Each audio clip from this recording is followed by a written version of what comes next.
Dito tayo ulit sa Flam. Nakakapagod kasing work eh. Kaya yung pampano lang, pampawala na ng stress yung sa work. Kaya labas, gala-gala. Pakita ko sa inyo. Ito naman, nakakaiba naman itong ano niya, style niya.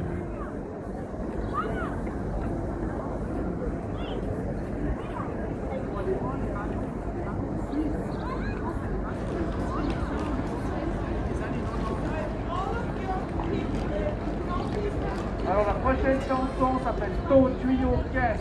Vous pouvez tous chanter avec moi, danser sur la place, danser.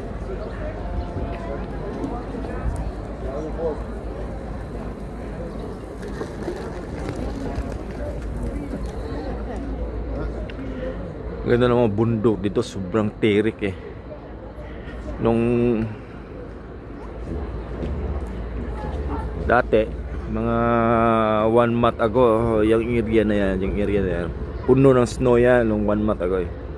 Ngayon, ang bilis na tunaw. Summer kasi dito. Kaya ayun oh,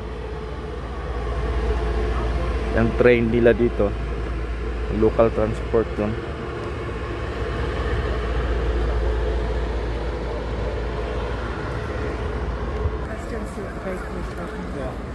Meron silang maliit na museum, pero maliit na museum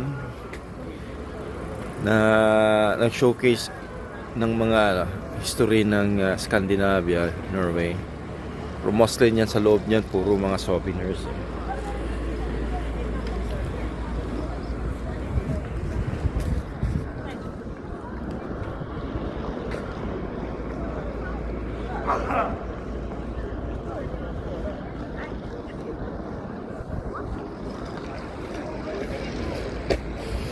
Gusto ko mga jacket dito, ano eh, may quality talaga oh.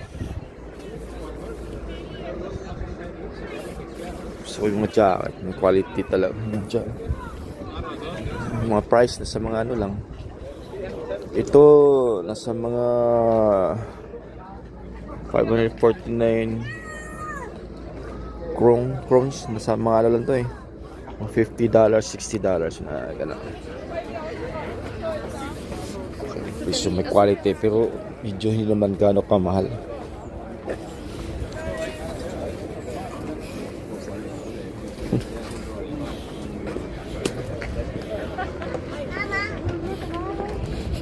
Yan ang gusto ko sa mga jacket. Bala akong bumili nito. Bili na ako ng isa eh. Bili pa ako ulit.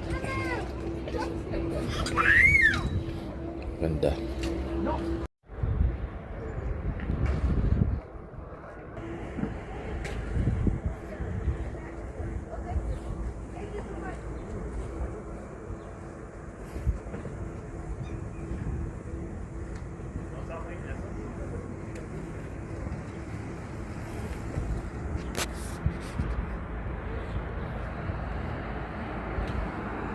Linis ng hangin dito.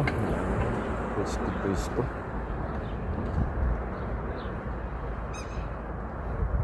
Tahimik, walang crime. Yung pinaka-summer nila ngayon dito eh. Sa Pilipinas, ang summer natin maabot ng mga 45 degrees eh. Dito ang summer, nasa ano lang, 8 degrees, 16 degrees kaya sobrang ganda ng klima. Hindi mo malayang init. Mainit man, pero malamig naman ang hangin. Ito ay tiko, yung naglo-loan mouse sa ano nila, yung robot nila. Yan oh, naglo-loan mouse yan. Robot na lang yung ikot-ikot dito, wala ng tao. Mahal kasi ang ano eh, Bayad na magpa-loan mo dito eh.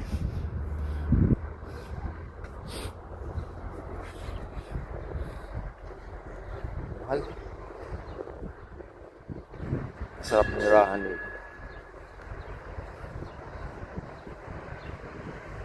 Kapag dito ka nakatira, decente ang pamumuhay mo dito kasi walang squatter dito eh. Walang tambay. Lahat busy sa trabaho at saka negosyo eh. Walang tambay. Ako. Yung area na dito.